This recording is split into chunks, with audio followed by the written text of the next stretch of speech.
오늘 말씀은 열왕기상 11장 26절에서 43절입니다. 솔로몬의 신하 느밧의 아들 여로보암이 또한 손을 들어 왕을 대적하였으니 그는 에브라임 족속인 스레다 사람이요 그의 어머니의 이름은 스루아인이 과부더라. 그가 손을 들어 왕을 대적하는 까닭은 이러하니라. 솔로몬이 밀로를 건축하고 그의 아버지 다윗의 성읍이 무너진 것을 수축하였는데 이 사람 여로보암은 큰 용사라. 솔로몬이 이 청년의 부지런함을 보고 세워 요셉 족속의 일을 감독하게 하였더니 그 즈음에 여로보암이 예루살렘에서 나갈 때에 실로 사람 선지자 아히야가 길에서 그를 만나니 아히야가 새 의복을 입었고 그 두 사람만 들에 있었더라. 아히야가 자기가 입은 새 옷을 잡아 12조각으로 찢고 여로보암에게 이르되 너는 10조각을 가지라. 이스라엘의 하나님 여호와의 말씀이 내가 이 나라를 솔로몬의 손에서 찢어 빼앗아 10지파를 내게 주고 오직 내 종 다윗을 위하고 이스라엘 모든 지파 중에서 택한 성읍 예루살렘을 위하여 한 지파를 솔로몬에게 주리니 이는 그들이 나를 버리고 시돈 사람의 여신 아스타롯과 모압의 신 그모스와 암몬 사람의 신 밀곰을 경배하며 그의 아버지 다윗이 행한같이 아니하여 내 길로 행하지 아니하며 나 보기에 정직한 일과 내 법도와 내 율례를 행하지 아니함이니라. 그러나 내가 택한 내 종 다윗이 내 명령과 내 법도를 지켰으므로 내가 그를 위하여 솔로몬의 생전에는 온 나라를 그의 손에서 빼앗지 아니하고 주관하게 하려니와 내가 그의 아들의 손에서 나라를 빼앗아 그 10지파를 내게 줄 것이요 그의 아들에게는 내가 한 지파를 주어서 내가 거기에 내 이름을 두고자 하여 택한 성읍 예루살렘에서 내 종 다윗이 항상 내 앞에 등불을 가지고 있게 하리라.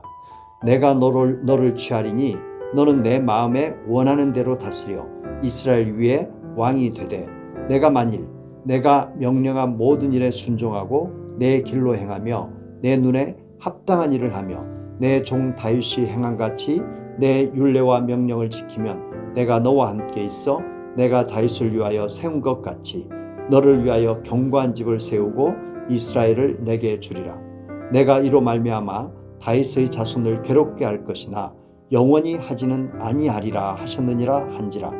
이러므로 솔로몬이 여로보암을 죽이려 하매 여로보암이 일어나 애굽으로 도망하여 애굽 왕 시삭에게 이르러 솔로몬이 죽기까지 애굽에 있으니라.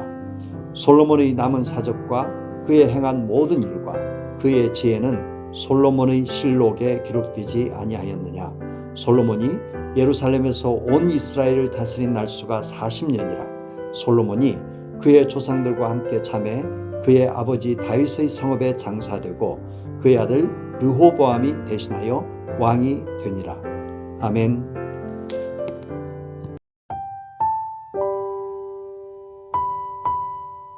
솔로몬을 향한 하나님의 심판은 계속됩니다.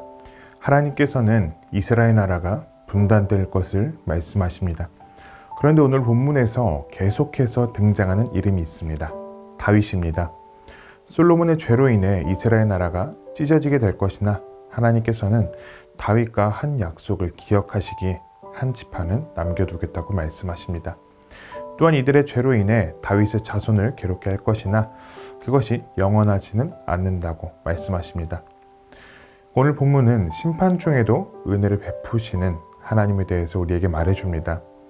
우리의 행함만 본다면 심판을 받아 마땅하지만 하나님의 은혜는 우리를 마냥 심판하지 않으시며 우리를 구원하여 주십니다.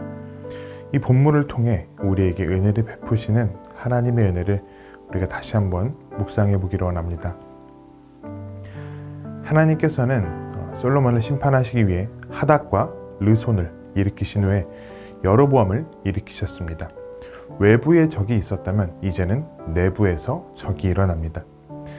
그러나 하닷과 르손의 등장이 하나님에 의한 것처럼 여로보암도 마찬가지입니다. 하나님께서 하닷과 르손을 사용하실 때 그들을 일으키셨다고 성경은 기록하는데요.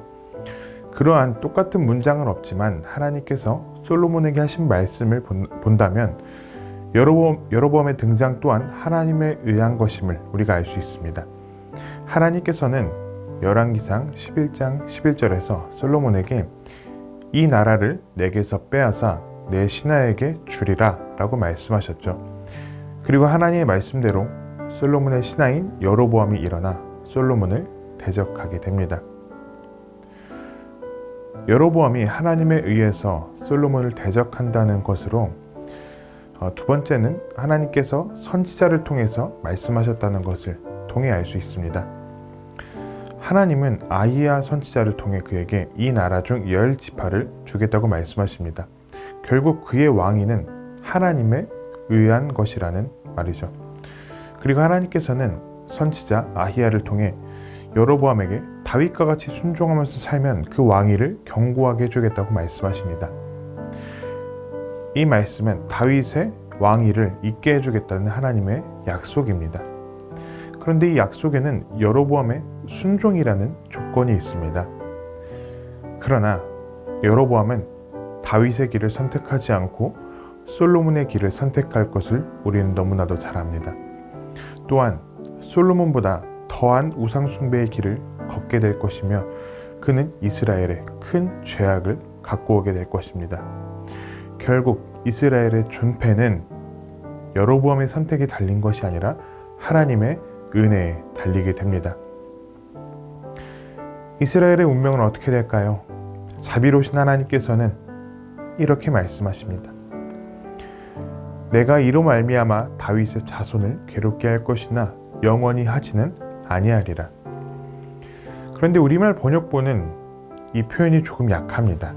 원문에는 중간에 삽입된 접속사 그러나에 강조점을 두고 있습니다. 이 표현을 생각하여 39절을 직역하면 다음과 같습니다. 내가 이것 때문에 다윗의 자손을 억압할 것이다. 그러나 영원히 하지는 않을 것이다. 죄로 인해 나라가 분단되었고 고난의 시간을 겪게 될 것입니다. 그러나 이 시간이 영원하지 않습니다. 이 또한 지나갈 것입니다. 하나님께서 이들을 멸망시키지 않으심은 다윗에게 하신 약속 때문이며 하나님의 신실하심 때문입니다. 사무엘하 7장 15절에서 16절을 제가 세 번역을 한번 읽어보겠습니다. 내가 사울에게서 나의 총애를 거두어 나의 앞에서 물러가게 하였지만 너의 자손에게서는 총애를 거두지 아니하겠다.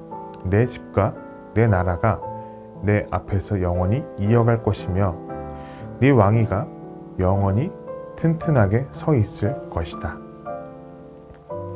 결국 이스라엘은 하나님께서 다윗에게 하신 언약과 하나님의 신실하심 때문에 하나님의 은혜 때문에 다시 회복될 것입니다. 그리고 다윗에게 하신 그 약속이 가리키는 그리스도를 통해 하나님은 당신의 백성들을 억압에서 완전히 해방시키시며 참된 자유를 선물로 주십니다. 솔로몬이 죄를 짓고 심판을 받는 것처럼 하나님께서는 우리의 죄에 대하여 심판을 하시기도 합니다. 그러나 그 심판의 목적은 책망이 있지 않고 회개에 있습니다. 그렇기 때문에 우리를 향한 그 심판은 영원하지 않습니다. 또한 우리를 향한 심판이 영원하지 않음은 우리의 죄를 위해 죽으신 그리스도 때문입니다. 그리스도께서 우리의 모든 죄를 사하셨고 우리의 죄를 사하신 그 그리스도께서 오늘도 하나님 보좌 우편에서 우리를 위하여 변호하시며 중보하시기에 우리에겐 희망이 있습니다. 우리를 향하신 그리스도의 사랑과 희생이 결국 우리에게 유일한 희망이 됩니다. 본문의 마지막은 솔로몬이 여로보암을 죽이려 하여 여로보암이 도망하는 것으로 마칩니다. 외부에서는 북쪽과 남쪽에서 괴롭힘이 있고 내부에서는 자신의 신하가 왕권을 차지하려고 할 때 솔로몬은 어떤 행동을 취해야 했을까요? 자신의 죄를 직시하고 인정하며 하나님께 회개했어야 했습니다. 그러나 더 이상 솔로몬에게는 하나님이 보이지 않는 것 같습니다. 그는 더 이상 지혜대로 행동하지 않고 자신의 혈기대로 사람을 심판하려고 합니다. 오늘 본문을 통해 솔로몬의 죄로 인해 분단이 될 이스라엘을 봅니다. 그러나 그 이면에 하나님께서는 다시 한번 긍휼을 베풀어 주심으로써 그 심판이 영원하지 않을 것이라고 말씀해 주십니다. 우리는 이 본문을 통해 은혜로우신 그 하나님을 봅니다. 우리도 우리의 죄와 우리 자신만을 본다면 심판을 받아 마땅합니다. 그러나 하나님께서는 아들의 피로 우리를 의롭다 하여 주시며 우리를 보고 영원히 심판하신다 하지 아니하시고 우리 안에 있는 아들 예수 때문에 우리를 자녀 삼아 주신다 말씀하십니다. 우리 그 은혜로우신 하나님을 함께 찬양합시다. 그리고 그 은혜를 기억하며 죄와 싸우기를 더 힘씁시다. 더 완전한 다윗이신 예수 그리스도를 닮아가며 그 길을 따라가는 우리 모두가 되기를 구합시다. 그래서 우리의 마지막이 하나님 앞에서 아름답게 기억되는 자들이 되기를 소망합니다. 오늘 말씀을 생각하며 함께 기도하겠습니다. 이러한 우리도 사랑하신 하나님의 은혜에 감사합니다. 예수님의 마음을 닮아 하나님을 기쁘시게 하는 자들이 되게 하소서. 오늘도 우리를 사랑하시는 하나님의 은혜에 감사하는 청년 가족이 되기를 바랍니다.